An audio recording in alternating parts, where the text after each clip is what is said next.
everyone, and welcome to Call Your Hits, a Storm Riders Airsoft podcast.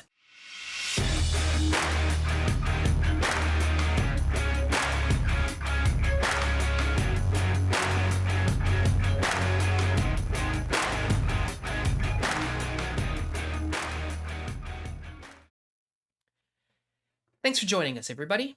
Today, it's Phil and Chris in the studio, and we're going to be talking a little bit about what it means to win the firefight in Airsoft. What exactly is the firefight? How do you know that you've won it? And sort of what do you do once you've done that? One of the things that we've talked about before on previous podcast episodes as well in some of our videos is you often see in Airsoft this whole like pop up, pop down firefight where I pop out of cover, I shoot at you, you pop out of cover, you shoot at me, back and forth and back and forth. And we just do this until one of us is hit, right? And that's not really what winning the firefight is about, right? Like there's more to it than that. So we're gonna unpack that a little bit, right? First place I want to start, I guess, is what exactly do we mean? What is it? Because you hear this a lot, right? You got to win the firefight. You got to win the firefight. What does that actually mean? Yeah, and I think that definition can change depending on the type of game that you're playing. Hmm. But overall, I mean, when somebody in the military who's using it for that application says that, that means to close with and destroy the enemy, Yeah, that's right? right. We are not destroying anyone. Yeah, we not may, literally. we may say Anyway. that term, Yeah, but we are not. yeah, So if we're playing a team deathmatch, win the firefight means just do that. Win that firefight. You have more people left than them, obviously, then you win, yeah, right? Now, if we're looking at an objective game, that might differ a little bit, yeah. right?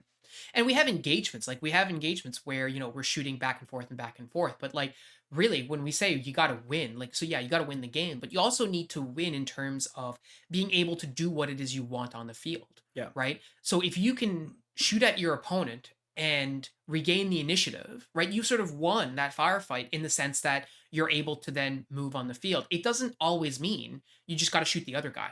Right. Otherwise, that's what we would say. Right. Yeah, and that, like I said, like if you're going after an objective, that could be taking ground, right? If you've got unlimited respawns, well, you can't, destroy everybody, Yeah, that's right? right. Yeah. So the big focus for a lot of us is okay, well, we get into these fights and we start shooting at the opponents, but like what is it that we're trying to accomplish? Right? Because at the end of the day, I mean, if as you were saying, if it's a team deathmatch, then yeah, you have to tag everybody else out.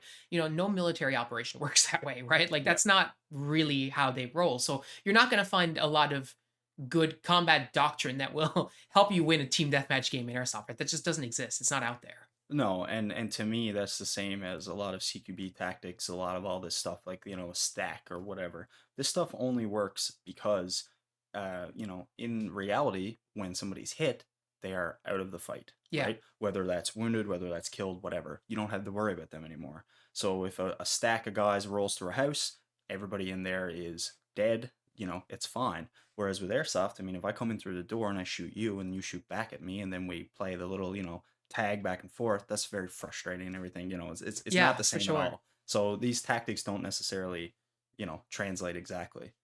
Yeah, and so we've talked a lot in our videos that when you're exchanging fire with someone, like you don't want to keep doing that back and forth and back and forth. Like you No. want to shoot at them and use that sort of initiative that you just created for yourself to do something else, Well, right? let's just break down a few scenarios, I guess would be the best way to do it. I mean, ideally, if we're just talking about a team deathmatch and we're talking about two equal or fairly equal sides, I mean, ideally, you want your team to be progressing across that field in, just we'll just keep it simple. Like if we've got two lines of players and we've got a couple hundred feet between them, and these two teams are coming towards each other for a team deathmatch, you want people spread out and in communication, right? Airsoft is always going to be a game of angles, right? Yeah. Who's got the best angle is who's gonna win, right? Hmm. Who's gonna be able to get that hit. So I mean, when we play a game, if we're playing a game similar to this, I want good communication. I want everybody in good cover, and that's our starting point. And Yeah. then from there, we communicate at who's going to advance, right? And we communicate what we see. Yeah, absolutely. And a huge part of that at some point is you will generally take an engagement, Yeah. right? You will start, someone will start shooting at you, you will start shooting at someone. And then once you start doing that, you then need to move and start employing your tactics on the field, right? And that is where, when I think about winning the firefight, what I'm really thinking about is how are we going to utilize our volume of fire to enable us to do the kinds of things that we want to do on the field in order to win the game, right? Yeah, and I think everybody's been in the situation where you're in a line, everybody's firing at something. There's no communication going on. You don't Yeah. you know where one or two enemies. That's it, and everybody's just popping rounds, doing the pop in, pop out, whatever. So essentially, what we want is we want to know where every enemy that we've spotted are. We want to know who has a shot on them, and we want to know who can move. Yeah, that's Right? right. And then when you're saying shot on them, it doesn't necessarily have to be, accurate rounds to destroy them. Like as long as the rounds are going close enough that they're going to take cover, then you Mhm. can use a teammate to move, right? Exactly, and that's sort of what we want to do. I mean, we typically in our fields we usually have either a left and a right element or a left, middle, and a right, depending on depending on the field. So if the left is firing, can the right move? Hmm. That's a communication going back and forth, and if that's possible, then the right moves up. And as you close these gaps and you filter into these, hopefully these other covers, then you're exploring more angles. You're able to shoot farther. All these kind of things and all that's fine and good, but unless it's communicated back with your other elements, you're not maximizing your potential. For sure. And it needs to be coupled with an intent, right? What is it that you're trying to do? Because one of the things, we've both seen this a lot, and, I've seen it a fair amount, and I've done my fair share as well in my 15 years playing, don't get me wrong. But it's you're shooting at the enemy and they're suppressed or they're pinned or whatever you want to say, and you're not doing anything with that, Yeah. right? So you're shooting at them, you've got their heads down, so what, Yeah. right? That's great, but they are probably not going to stay there forever, especially if the suppression is heavy. Like they're going to want to move out of that position, and you haven't used that in any way, shape, or form, right? No, that's right. Essentially, I mean, yes, you have achieved suppression, but you're wasting those BBs because nothing else has happened there. Yeah, So if for example, if you are suppressing somebody and I'm next to you, the logical next thing to do should be for me to move position or try and get a little more forward or try and you know, maximize my position so I can get a shot on that target. yeah, absolutely. And I'm no stranger to wasting BBs. We all know, like I shoot a lot, but it's always really done with an intent, right? So it's always done with this idea that, okay, well, I'm going to put a lot of rounds down because I know John wants to move, Yeah. right? Or I'm going to shoot a lot here because, well, maybe there's a lot of brush and I need to put a lot of rounds down until I see that hand go up or whatever it is. But if all I'm doing is shooting willy-nilly, like we see in a lot of videos, like people going like full auto, just like crazy, you shoot a burst of full auto, cool. Is anything else happening with that, or is it just a burst of full auto? And I mean, sure, it's fun. It's fun to fire full auto, but like, how are you utilizing that, right? Yeah, and that's something as well. I mean, like you get a lot of people like we joke about you shooting a lot all the time, but there's also people that take pride in shooting as few BBs as possible, and, Mhm. and that's fine if that's your play style. But the question always comes up to me is, well, why didn't you shoot more, Yeah, right? Whereas, and I don't mean that negatively. I just mean that there probably were situations where you could have been suppressing or you could have been doing something else. I mean, uh, if I run 6 or 8 mags, if we're playing a 20-minute game and it's I'm in contact the entire time, I fully expect to use all those mags, yeah, right? absolutely. And I think about like the guy in our Discord, Chaz. I mean, we have there's one thing we were watching a video of his, and like he shot a lot of BBs that game, and he was in the DMR role. Right, Yep. he was stood off 200 feet, engaging people, effectively engaging people at 200 feet, I might add, and he shot a lot of BBs. So, like to your point, if you didn't shoot a lot, well, why? Why not? Right? Did you not have a good fire lane? Were you not effective? But even still, like if you didn't shoot a lot, you probably need to be in a position where you are able to shoot. Because I mean, even if you're a bolt action sniper or whatever, we come to airsoft to shoot BBs. Bottom line, and if you're not Mhm. shooting a lot, what exactly are you doing on the Yeah. field? And I mean, we've had guys on our team, same sort of thing. Like you think about Fang, like Yeah, he could shoot 10 BBs and might get 12 kills. Like, that's just the way he was. yeah, But because of that, we knew it's like, okay, well, when we're suppressing, that he better be moving. Yeah, and that's he right. was, Yeah, right? He was absolutely. moving to get in those positions and that sort of thing. And I also saw Fonger switch to full auto and just lay Oh, hate yeah, and discontent down like big time. and And yeah, that's he had the awareness to do that, right? He's like, exactly. I need to suppress right now, so here we go, And right? that's why I'm so hesitant to switch to anything besides a mid-length AR because I have pretty much the same range as most bolt actions. Yeah, I have the with with practice you get the same maneuverability as a smaller rifle, and you have the ability to flick it down in full auto if you need to, or just pump rounds as fast or as slow as you need to. yeah, that's right. So it's very versatile for that sort of thing. And I think that ties into our next point where it's okay, so we're in a firefight, we've established who's moving, who's covering, we get in close, and now we're down to our last few dudes. What do we do? Yeah, that's right. And that's always a challenge because there's that saying like the best laid plans, like something about the best laid plans anyway. They don't survive first contact with the Right. enemy or Yeah. something like that. But that's the truth, right? Like I mean, if you're playing, especially if you're playing like single elimination kind of game, if you and I come up with a plan and then 5 minutes in you get shot and I'm by myself, well, what am I doing now, right? Like Yeah. obviously you can't continue on or you shouldn't carry on with the plan as planned because that's not going to work with just one individual. Yeah. And that's when, in my experience, it's when you're going to fall prey to this whole like pop up, pop down sort of because I don't want to move because I don't have any support. So Definitely. what do you do, right? So I think it's important in that situation or in any situation like that. Really, in the previous example, like every time you move up a cover, it's another assessment, Hmm. right? It's okay. I'm in this cover now. I'm looking around. I see my guys. Everybody's in cover. Everybody's doing well. So okay, we're gonna keep moving. It's like if you get up to that next cover and 3 out of 5 of your guys get shot. Ooh, well, now you're in a different situation, Yeah, right? And now you might need to communicate with those other elements or even pull back. yeah, But that again, like it's hard to go over everything, every possible situation because it's literally infinite, right? that's right. So what you need to do is you need to have these little, things that apply to everything, checklists going through your head. So it's like I'm in my cover. Is it good cover? Yes. Can I make it better? Where are my guys? Like, what's our next move? Let's communicate. Go, go, go. Yeah. Right? And when you're by yourself, and even when you're in a group, but when you're by yourself, that's when it becomes even more important to understand this notion of like utilizing the initiative, like winning the firefight and using that initiative to keep yourself in the game.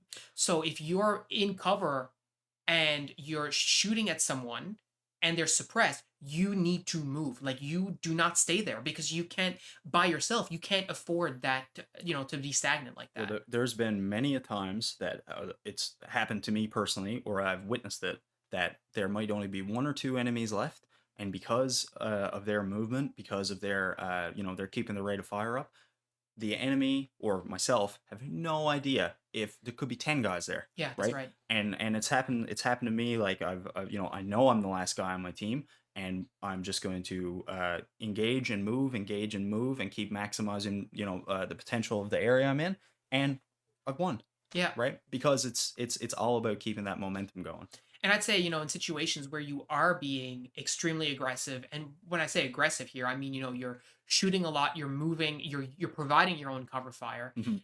It's you're gonna win more than you lose. I mean, obviously, if it's you against like seven dudes, I'm sorry, but your odds are just not really No, good. that's right. But if you're going one on one or even two on one, like you can quite easily use that to make a two on one, a one on one, Well, right? in this scenario that we just cooked up about, two teams being across from each other with lots of cover and that kind of stuff, it's very rare that it's even if there are 7 guys in the other team, it's very rare that all 7 of them are going to have a shot on you, Yeah, right? yeah, So I mean, if you're pushing your covers, if you're laying down suppressive fire and getting these angles, every guy you take off, that's another less one you got to deal with, and it's another. It's not only one, but you're decreasing the herd, right? yeah, Like, yeah. if 3 guys turn over and can shoot at you, there's not a whole lot you're going to be able to do. But if you take that down into little chunks of one, then it becomes a lot easier. Yeah, like how do you beat this one person behind this one piece of Yeah, cover, right? And if you've got friends, obviously it's always easier, but you really need to coordinate. And I think that's one thing that we don't see a lot of on the airsoft field because most people, I mean, a lot of people who show up to the field, you might be rolling with a couple people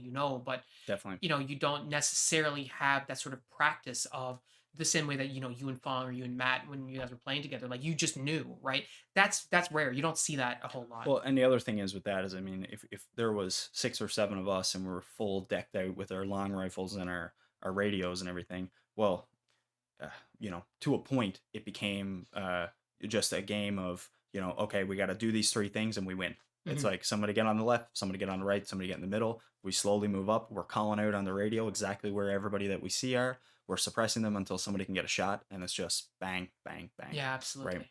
So I think that goes into, we're talking about just a team deathmatch. So what happens when, okay, you clear that first squad, then you've got another objective. I mean, Yeah. that's happened to us tons of times where we've done really well in the first part, and then something changes a little bit, or we get to the second part and everything goes crazy. Yeah, and we see that when we played like the rush field or the rush game type at frontline, where you have to advance, right? Hmm.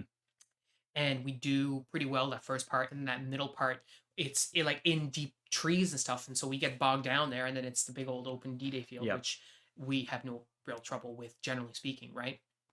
But usually we get into time troubles more than anything else, right? definitely.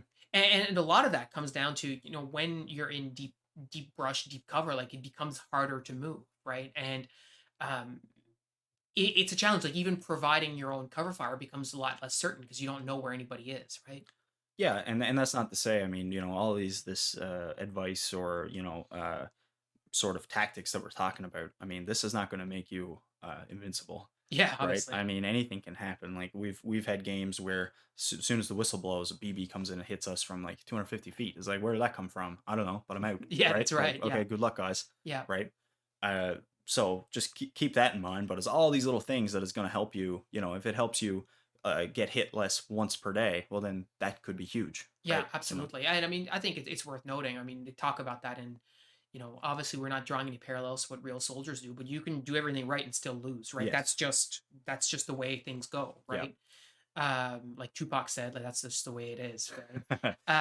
But the reality is you need to make peace with that because just because you've put in a lot of time and trained and you've practiced your ready ups and you've coordinated with your team, like you just said, free BB is going to happen, right? Oh Or yeah. some guy with a rental you didn't see, that happens, right? And that's the big difference. I mean, you see people see these movies like John Wick or whatever, and then you go like, "Oh my god, that's so cool!" And it is. It's so cool, right? Yeah, But there's a reason why. Then when you see, or even like soldiers in training, then you see videos of actual soldiers. It's like they move differently. yeah, Why? Because there's different stakes, right?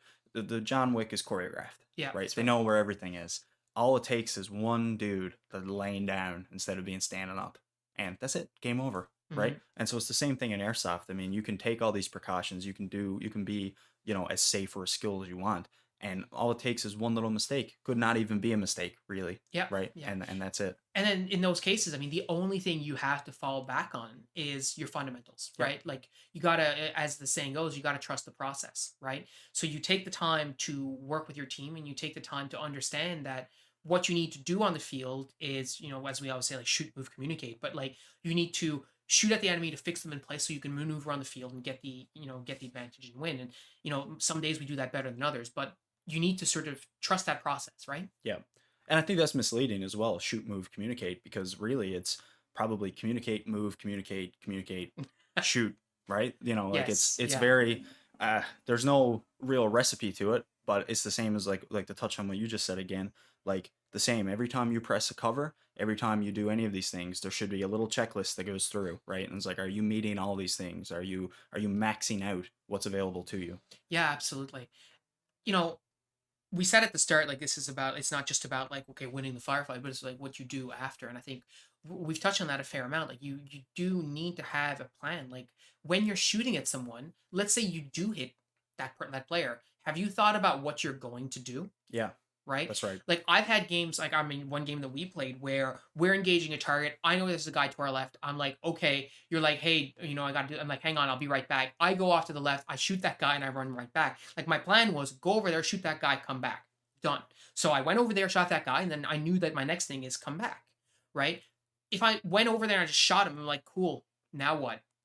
Yeah. Right now I'm wasting time. I don't know what I'm gonna do. Meanwhile, the enemy on the field is doing their own thing, That's right? right. They're not waiting for me.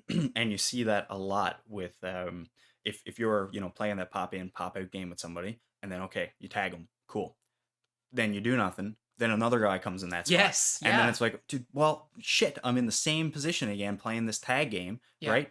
And so if you tag that guy and then you move to a position where you could see, behind that cover or whatever, or yeah, even position somebody, like we said, go through all these things, then that's way more beneficial, yeah. right? And like you might think, but I hit him. But what if there's another guy waiting for me? That's fair. But like, Yep. a, what if there's not? Then you're just in a better position. And then b, if there is, well, there was no way for you to know that. So No, what you did was still the right play. It didn't work out for situations that was outside of your control. that's right. However, you sitting there and not moving is not helping your team because someone else, in this example, is just going to take the. And I mean, we've seen this so many times on like defending games where you shoot the guy and someone else just fills in that slot. It's like, That's it. great. Well, why did Yep. I do that? That's Right? right. Yeah, and I mean, like, yeah, if you're playing a game where it is a team death single elimination, well, that can be good too Yeah. because if another guy fills in, then you already got your dope on that guy, and you just Pull the have trigger another again. Yeah, guy. that's right. But definitely, you need to be aware of momentum and of the initiative, and that's a big thing. Like Mhm. the best games that we've ever played in those rush style scenarios was where we've got two or three groups of guys communicating and just running over target, running over target, running over target, Yeah. and then again, uh, what to do next. So there's been times where we've crushed the field, then had to move on to another objective, didn't reorganize, everybody's all hyped up, everybody's going Rambo mode, and then it all falls apart, Yep. right? Totally. And it's like, guys, what happened? Well, what happened was is we got cocky and we didn't reassess and reorganize. For sure.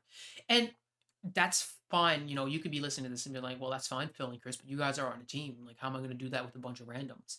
And I mean, yeah, obviously you're not going to get the same kind of practice with just a random player, but you still can achieve some of these similar things by talking through your process out loud with the guy that's right next to you. Like, there's no reason that if you're playing with a random player, you can say, hey, listen, I'm going to shoot at this guy. And when I do that, you should move over there. Are you cool with that? And if he goes, well, I don't want to go, it's like, okay, fine, you shoot at that player and I will move. Yeah. Right? And I think that's an important point. Like, if we're setting up for a game and we've got three or four people we've never played with before, or even people we played with for years and years, it's important to establish that at the beginning. It's Yeah. like even just as simple as, okay, what cover are you going to? Okay, I'm going to go to the one adjacent to it, and then we'll move from there. Then Yeah. constant communication through. I mean, as long as the person can speak your language effectively, there Yes. should be no excuse, really, Yes. right? Although you do also need to be clear, right? Because you Yes. don't know that person's knowledge level of what you're planning to do. So I'll give you an example of that. Played at Frontline a few weeks ago, and I was with a guy. He was just like a renter or something like that, and I gave him my grenade. I said, I'm gonna throw my grenade. When I do that and the grenade goes off, you need to run around the cover, right, and shoot the guy because he's waiting. And if he's already hit by the grenade, then great. And if he's not, then you'll be able to shoot him in the back, no problem. He's like, sounds good. So I threw the grenade, and dude didn't go. And I'm like, but grenade. And he's like, but it hasn't gone off yet. I'm like, what do you mean? He's like, I don't see any smoke. He thought it was a smoke grenade. He didn't realize I was throwing like Right. an airsoft grenade. And that's just a failure to communicate, Yeah. right? But the principle behind what I did was sound, which is again saying like, this is what I'm doing. You take advantage of it, right? Yeah. So to your point, yeah, if they speak your language, also make sure Mhm. you explain to them what exactly it is that Yeah. you want to do. I think that can be said for anything. I mean, like, how many times have you told a guy to suppress, for you, and he jumps up and either shoots one BB or like dumps 300, Yeah. like, full auto, high cap, let's go. And really, I mean, all that you need to do is, if you're a more experienced player, these guys are looking for advice, Yeah. right? I mean, if somebody is dressed up to the nines and in like all kinds of camo cool kit, and you're giving advice to a rental person, as long as you're doing it from, a place of you want them to get better, right? It's not a derogatory thing. Yeah. Chances are they're going to take your advice. So all it Yeah. takes is like, hey man, next time why don't you dump 5 to 10 rounds in semi, Yeah. right? And then that's it. Then the problem is usually fixed, and then you're making better players, For right? sure. And you can do it even on the field by saying stuff Yes. like, Yeah. I'm going to move to this piece of cover. I need you to shoot like, 20 or 30 Yep. rounds while I run. Shoot till I get to the cover, Yeah, then stop, exactly. Yeah. right? And that kind of stuff really, really pays off because then the next game you don't have to tell them that, right? They're Exactly. going to be doing it. And it's much more advantageous to trying to draw up these like big old grand plans and stuff like that. We've seen that a lot. People are like, all right, well, we're gonna just establish a line of fire here, and then we're gonna do this, and then we're gonna move here and establish that, and like at past the first like couple of words, people don't understand. Like, I mean, even No. if when you're working with your team, like these are concepts that we've talked about before, so it's going to be a bit clearer. But even still, like once BB start going off on the field, may not be in a position to do what you planned out. So it's much easier for you, especially with rentals or like people who are brand new and stuff, to just do it sort of in the moment, Yeah. right? It's like in this particular moment, I'm going to move here. You provide cover until I get there. Then when I get there, I'm going to start shooting. You run. I'll give you the thumbs up, and you run to me. Is that cool? And they go, yeah, okay. And then you give it a shot. And then guess what? You just repeat, rinse, and repeat, which is all that we're doing. Except we're not using words to communicate that that's what we need to do because we've practiced it a bit more, right? Yep. Yep. No, 100%. Yeah. Yeah. But the crux of all of this and sort of the linchpin is that when you're shooting at your enemy, you need to take advantage of that, right? So when we come back to right at the beginning, like you got to win the firefight. Yeah, so you need to put enough fire down so that you are shooting at them and they're not shooting at you. Yep. But that's not enough. Like you need everything else that follows what we were just talking about so far in order to be able to be effective on the field, right? As a team, right? Mhm. Even by yourself, especially by yourself, really. Yeah, you're gonna need to be able to use your suppressive fire. You're gonna be able to need to, accurately shoot. You're gonna be able to be comfortable with moving, be able to be comfortable with, maneuvering your rifle or whatever you're using around the cover. All these Mhm. kind of things play in. So I mean, if you can get 10 or 11 of these 20 pieces together, you're gonna be pretty good, Yep, right? And then it's absolutely. just about tagging in as many as you can. Like we always say, if you're not worrying about reloading, then you can start to think more about all this kind of stuff. Yeah, for sure. I mean, it's like you said before. Like, if people are listening to this, and they're like, "Oh, but how am I going to remember to do all those things on the field?" Well, ideally, a lot of these you've practiced enough that you don't even need to remember. They just sort of happen, Yeah. right? Like, I go up to a door and I switch to my pistol, and my pistol is in my hand. I don't know how it got there. I didn't think about it. It just got there Yep. because we've done it 100 times, right? Yep. Same thing reloading a mag. Like, I'm dumping the mag and I'm putting a new one in. I'm not thinking about doing that anymore. I've done it enough, Yep. That's right? right. You're thinking, you're scanning, you're looking, you're doing all this other stuff. Yeah, and I'm really focusing on I'm thinking actively about the things that I want to be thinking about, right? Yeah. Like you were saying, like looking around the field or trying to coordinate, communicate, figure out where people are, what are we going to do, what's our next move, etc. And some days, obviously, just like everyone, I do it better than others, and that's fine. But if you're like I can't manage thinking about all these 15 things at a time, then Mm. you're probably right. Like you need to be focusing on fewer things, right? And if some of the things that you're thinking of are more fundamentals, then you need to be getting to a point where you're not worrying about them anymore so that you can worry about the other stuff, right? You Yep. can't nobody's taking the field or should be taking the field and trying to juggle 20 things in their mind, right? No, no. And I think that's another thing is that if you're listening to all this and you're like, well, I can't just get on the field and start telling people what to do.